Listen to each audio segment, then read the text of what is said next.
Right, time for a quick video, just a very short review of the new EFE Rail J94 locomotive, also Hunslet Austerity. J94 was just what the LNER called it as I understand it, but Hunslet Austerity were the ones that were built during the war, and quite a lot of them went abroad. But anyway, I'm not super familiar with the real locos, although I know there's a lot of them preserved, like loads of them, and I remember that a lot of preserved lines used these extensively. Really, some of the later lines to develop, especially because they were able to buy so many from industry. So here it is then. It's newly developed, it's a brand new tool. I've no idea whether they got anything from the DJM one or not, or whether it's completely new. According to what I read online, it's completely new. So this one is called Amazon. You probably can't quite read the nameplate, but it's nicely done. It's not an etched nameplate or anything, but it's nicely printed. Moulded lamp brackets I've on the back there, and I've also stuck on the presumably the vacuum pipe. In the box there's a few other details as well you can add, but some of them would interfere with the coupling, so I've only put that one on. So it's got nice metal handrails along the side, smoke box door, nicely done. Again, you can see the pipe that I've stuck on the front as well.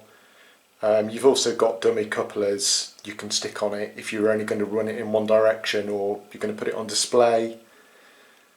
That's the top of it. There is some detailing in the cab, but obviously you can't really see that in Engage. You can see perhaps that they've printed bars on the back windows, and the glazing looks really good as well, you know, on the cab. So if we look underneath, so to remove the cab there are two screws in the corners, in the top corners of the cab, where my finger and thumb are here.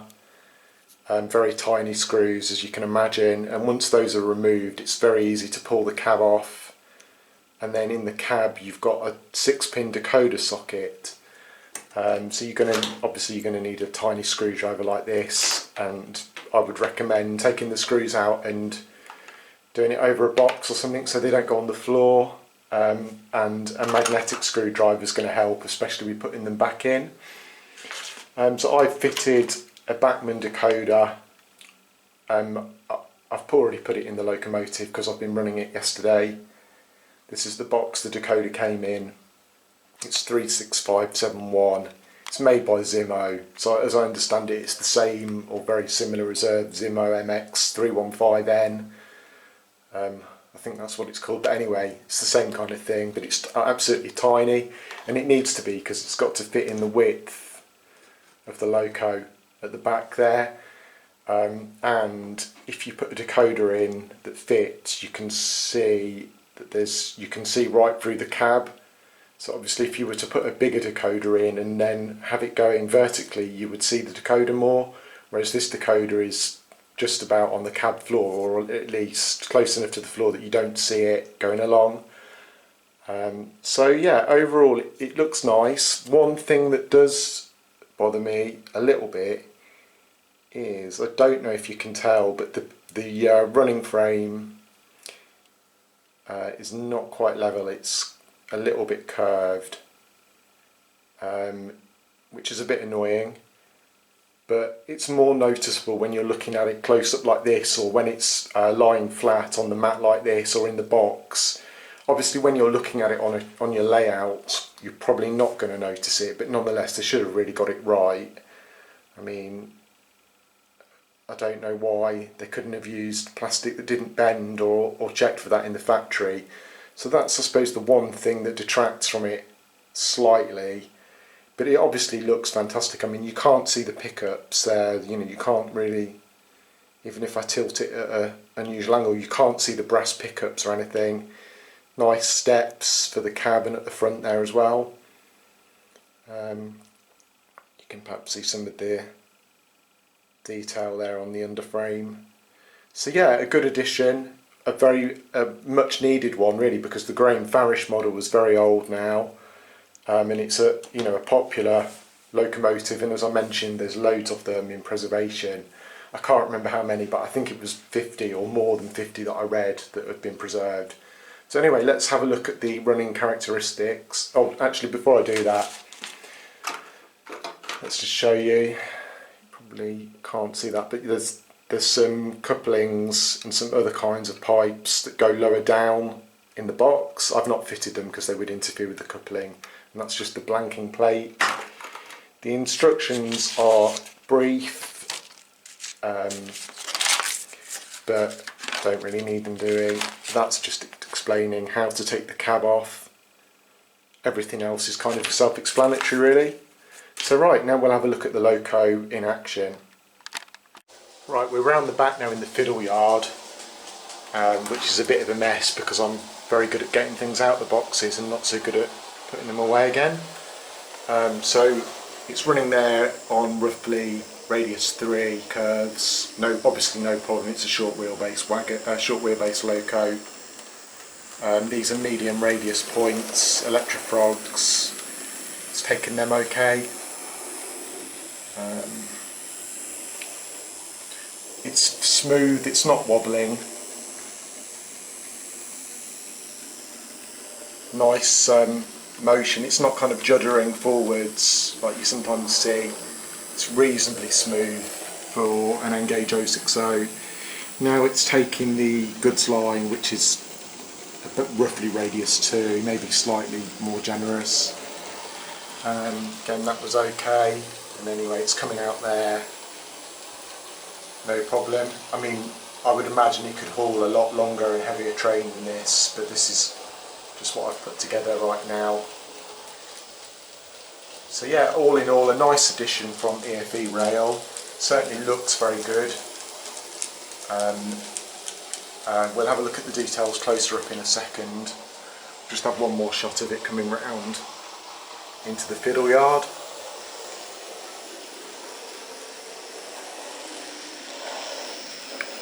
Slow it down a bit.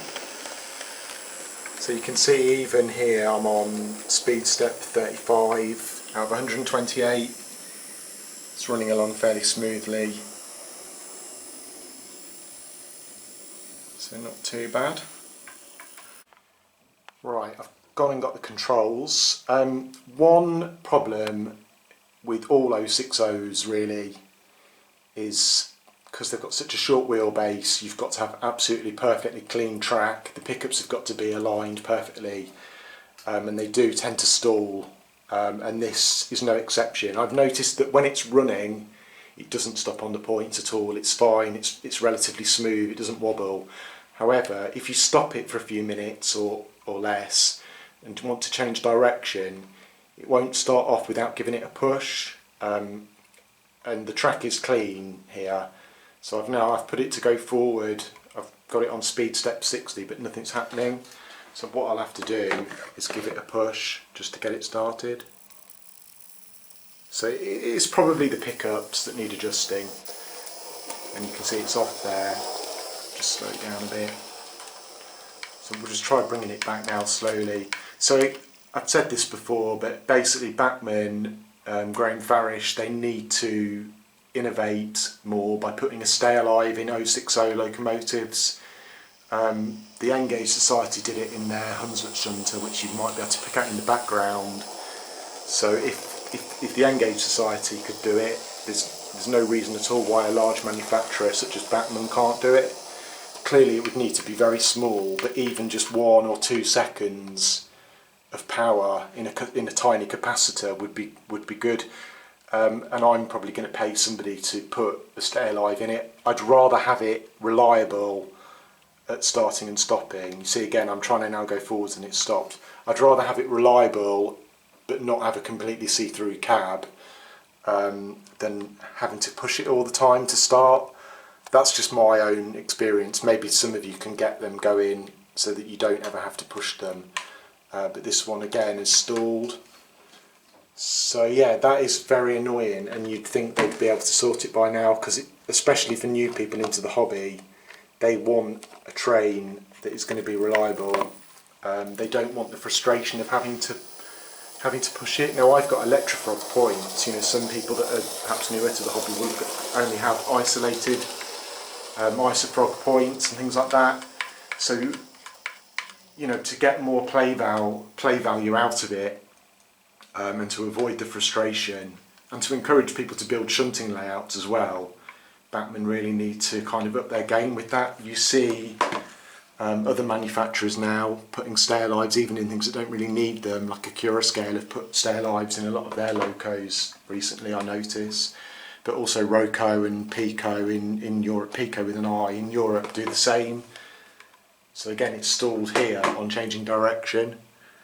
So if I just give it a push, and off it goes. So yeah, once it's running, it runs nicely without a wobble, takes the points okay. So yeah, that's it really. So to sum up, it is nice. It's nice details, nice finish. Nothing was broken, no detail bits were broken. It's easy to fit a DCC chip into it. Minus points, not straight running plate, and also no stair live fitted. So yeah, I hope you enjoyed the review, and leave a comment below if you've got any questions or any comments on this loco.